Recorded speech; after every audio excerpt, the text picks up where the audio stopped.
क्या आपके स्क्रीन पर देश के गृह मंत्री अमित शाह ने यह कहा है कि इतिहास को वीर सावरकर की निगाह से फिर से लिखे जाने की जरूरत है। वो ये कह रहे हैं कि 1857 को आजादी की पहली लड़ाई माननी पड़ेगी। वो आगे ये भी कहते हैं कि इस देश का इतिहास जिस तरह से लिखा गया है उसमें जिन लोगों ने हिंसा का सहारा लिया, जिन्होंने युद्ध लड़ा अंग्रेजों के खिलाफ, उनकी अनदेखी हुई, मगर जो अहिंसात्मक आंदोलन था उसे बेवजह जरूरत से ज्यादा तवज्जो दी गई। क्या यह बात सही है? पहले मैं सुनाना चाहता हूं कि अमित शाह ने कहा क्या, फिर मैं उसकी चर्चा करूंगा। आजादी के आंदोलन की दोनों धाराओं को कुछ लोगों ने उस जमाने में एक्सट्रीमिस्ट बनाम मॉडरेट्स ये व्याख्या कर दिया और अरविंद घोष ने उनको नेशनलिस्ट बनाम लॉयलिस्ट कर दिया। अब ये मैं नहीं कह रहा हूं, श्री अरविंद घोष कह रहे थे। मैं नहीं मानता इस 130 करोड़ की आबादी में श्री अरविंद घोष की व्याख्या और उनके उद्देश्यों पर कोई भी सवाल उठा सकता है। मेरा बस इतना ही कहना है, मेरी कोई टिप्पणी नहीं।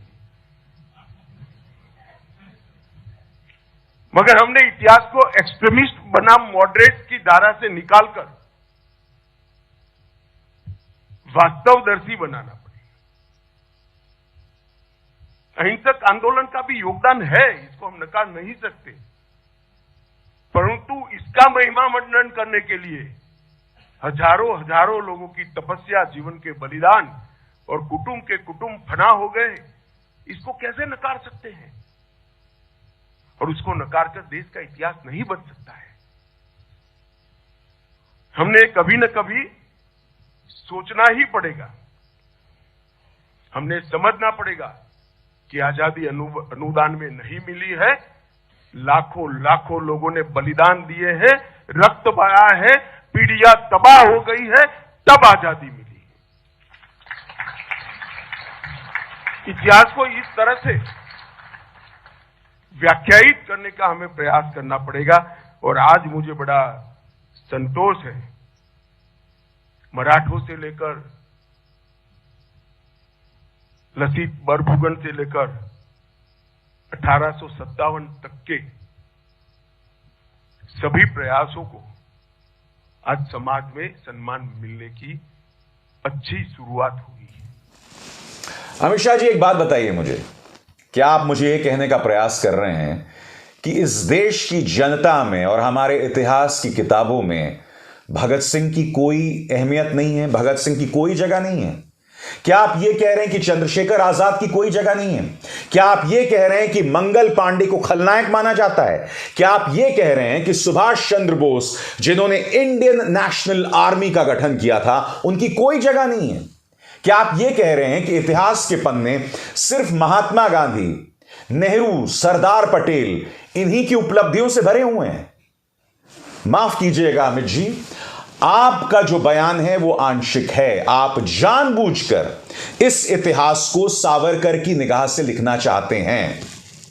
इस देश में यकीनन महात्मा गांधी का स्थान बहुत ऊंचा है, मगर इस देश की जनता में, इस देश के युवा में आज भी चंद्रशेखर आजाद, भगत सिंह, सुभाष चंद्र बोस बसते हैं। आप बेवजह एक विवाद खड़ा कर रहे हैं, उसके अलावा कुछ नहीं।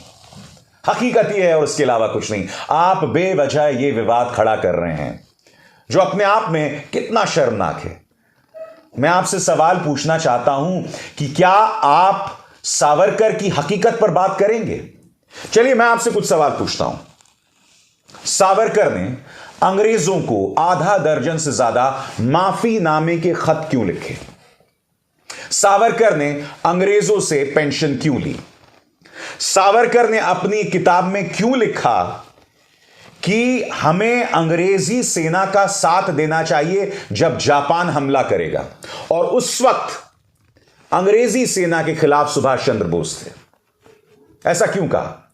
इसके अलावा आरएसएस या हिंदू महासभा, मुस्लिम लीग यानी मोहम्मद अली जिन्ना के साथ सिंध और पश्चिम बंगाल में सरकार क्यों बनाई?